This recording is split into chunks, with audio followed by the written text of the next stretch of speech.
제 12장.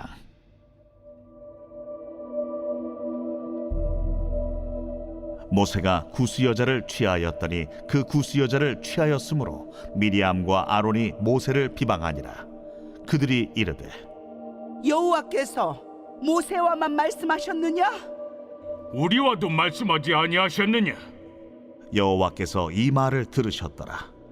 이 사람 모세는 온유함이 지면의 모든 사람보다 더하더라.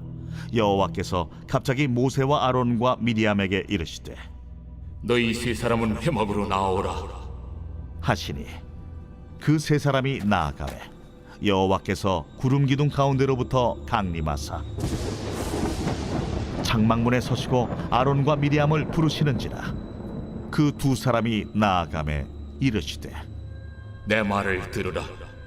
너희 중에 선지자가 있으면 나 여호와가 환상으로 나를 그에게 알리기도 하고 꿈으로 그와 말하기도 하거니와 내 종 모세와는 그렇지 아니하니 그는 내 온 집에 충성함이라.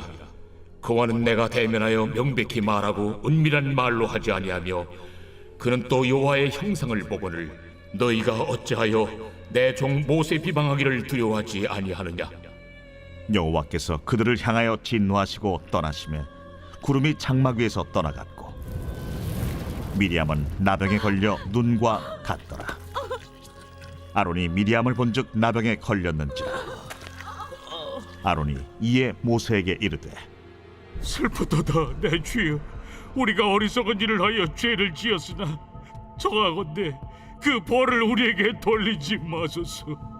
그가 살이 반이나 썩어 모태로부터 죽어서 나온 자같이 되지 않게 하소서.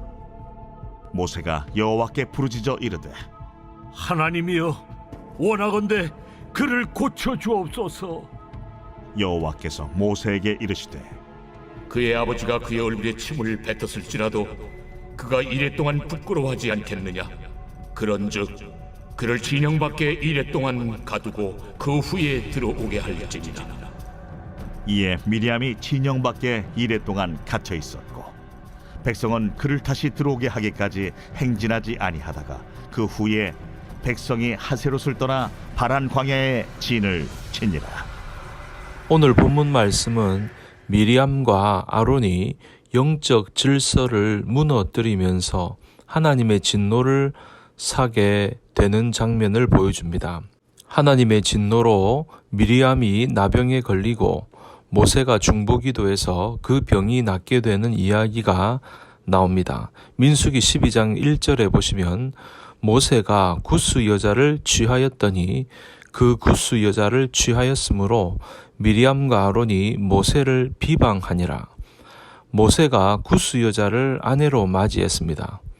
모세의 아내 십보라가 죽은 이후에 맞이한 여인입니다. 구스는 이디오피아를 말합니다. 성경에서 구스인 그러면 얼굴색이 검다는 뜻을 내포하고 있습니다. 그러니까 얼굴이 검은 구스 여인, 이방인 여인과 결혼을 했다는 것입니다. 하나님이 모세를 비방하는 이 아론과 미리암을 진노하시고 벌을 내리십니다. 그 이유는 영적 질서를 무너뜨렸기 때문입니다. 미리암은 나병에 걸리지 않습니까? 10절에 보면 구름이 장막 위에서 떠나갔고 미리암은 나병에 걸려 눈과 같더라. 아론이 미리암을 본즉 나병에 걸렸는지라. 아론이 미리암을 보고 모세에게 간청을 합니다. 고쳐달라고. 13절에 보면 모세가 하나님께 부르짖습니다. 그를 고쳐달라고 기도하는 것입니다. 하나님이 모세의 기도를 들으시고 미리암의 나병을 고쳐 주시는 것입니다. 이 사건은 영적인 질서가 얼마나 중요한 것인가를 보여주는 사건입니다. 하나님은 질서의 하나님이십니다. 바울은 고린도 교회 성도들에게 질서를 소중히 여기라고 부탁을 한 적이 있습니다. 고린도전서 14장 40절에 보니 모든 것을 품위 있게 하고 질서 있게 하라. 그리고 고린도전서 14장 33절에도 보면 하나님은 무질서의 하나님이 아니시오 오직 화평의 하나님이시니라. 이 질서가 깨어지면 화평이 깨어지는 것입니다. 미리암이 아론을 선동해서 함께 모세를 비방했습니다. 그래서 질서가 잠시 무너진 겁니다. 화평이 깨어졌습니다. 여러분, 모세와 미리암과 아론은 형제 관계 아닙니까? 미리암은 누이고 아론은 형입니다. 가족이죠. 친밀한 것은 너무 좋지만 익숙해져 가지고 하나님이 세우신 모세, 그 모세에 대해서 비방을 하고 있는 것입니다. 여러분, 모세는 아주 훌륭하게 그 비방을 받으면서도 그 비방에 대처를 하고 있는 것을 보게 됩니다. 우리가 오늘 이 새벽에 살펴볼 것은 지도자는 그 비방에 잘 대응해야 한다는 것입니다. 지도자는 지도자가 되었으니 당연히 사람들의 비방을 받고 비난을 받게 됩니다. 그래서 오스왈드 샌더스는 그의 책에서 이런 이야기를 했습니다. 어떤 지도자도 비판에서 제외될 수 없으며 비판을 받아들이고 반응하는 태도에서 지도자의 인격은 더욱 명확하게 드러날 것이다. 모세는 미리암과 아론의 비방을 받고 있습니다. 미리암이 먼저 비방을 한 것 같습니다.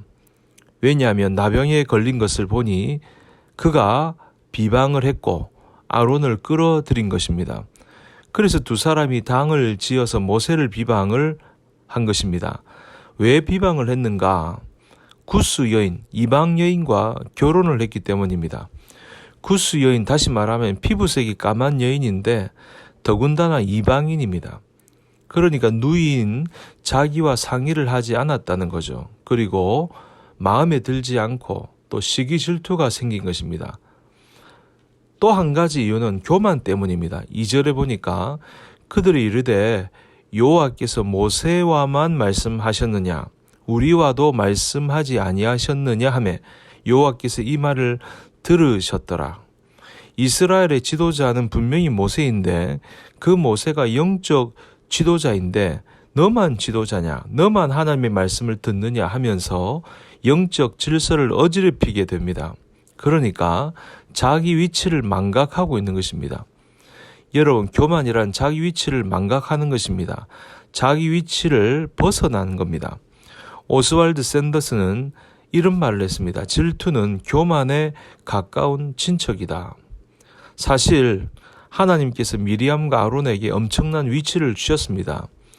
그들은 노예로 살 수밖에 없었는데 그들을 해방시키시고 미리암은 여선지자로 아론은 대제사장으로 그렇게 세워주셨습니다. 그런데 그 소중한 위치를 망각하고 교만하게 모세를 비방하고 있는 것입니다. 오늘 본문 1절 2절을 공동번역 성경에 보면 이렇게 말합니다. 미리암과 아론은 모세가 에티오피아 여인을 아내로 맞았다고 해서 그를 비판하였다. 야훼께서 모세에게만 말씀하시고 우리에게는 말씀하시지 않으시는 줄 아느냐? 이렇게 두들거리는 소리를 야훼께서 들으셨다. 그래서 여러분, 질투는 위험한 것입니다. 왜 위험하냐 하면 질투는 자신이 받은 은혜를 망각하게 만드는 것입니다.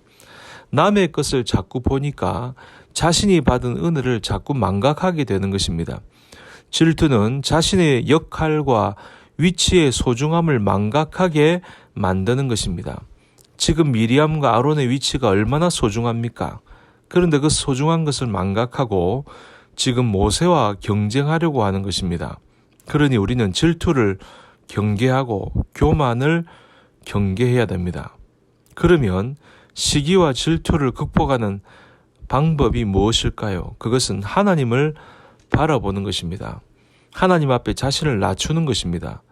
또한 하나님이 주신 직분과 위치를 소중히 여기는 것입니다. 하나님께 받은 은혜를 늘 기뻐하며 감사하는 것입니다. 민수기 16장에도 보면 고라와 레위 사람들이 당을 지어서 모세와 아론을 공격합니다. 반역합니다. 레위 사람들 가운데 그들은 성막을 섬겼는데 우리도 제사장이라고 하면서 반기를 든 것입니다. 그러면서 모세와 아론을 공격하는 것입니다. 그때 모세가 참 훌륭합니다. 민수기 16장 4절에 보면 모세가 듣고 엎드렸다가 이렇게 기록되어 있습니다. 미리암과 아론이 비방을 할 때도 모세는 침묵을 합니다. 모세는 온유함으로 반응을 했습니다. 그래서 민수기 12장 3절에 보니까 이 사람 모세는 온유함이 지면의 모든 사람보다 더하더라. 지도자의 위치는 비판을 받을 수밖에 없고 오해를 받을 수밖에 없습니다. 때로는 변명할 수 있지만 때로는 침묵할 때가 많습니다. 그러니까 하나님께 맡기는 것. 그래서 모세가 위대한 것입니다. 미리암과 아론의 반응에 대해서 하나님께 엎드리고 하나님께 맡기는 것입니다. 여러분, 우리는 누구나 다 누군가의 지도자입니다.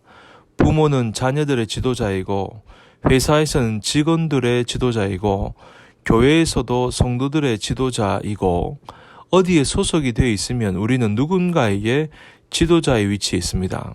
지도자는 비방을 받거나 비판을 받고 때로는 억울한 일을 당할 수 있습니다. 그럴 때 우리는 믿음의 사람으로서 잘 대응해야 합니다.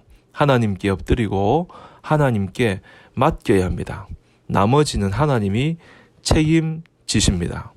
오늘도 하나님께 엎드리며 우리의 삶을 맡겨드림으로 하나님이 우리의 삶을 책임지는 귀한 한 날, 우리의 평생이 되기를 주님의 이름으로 축복합니다.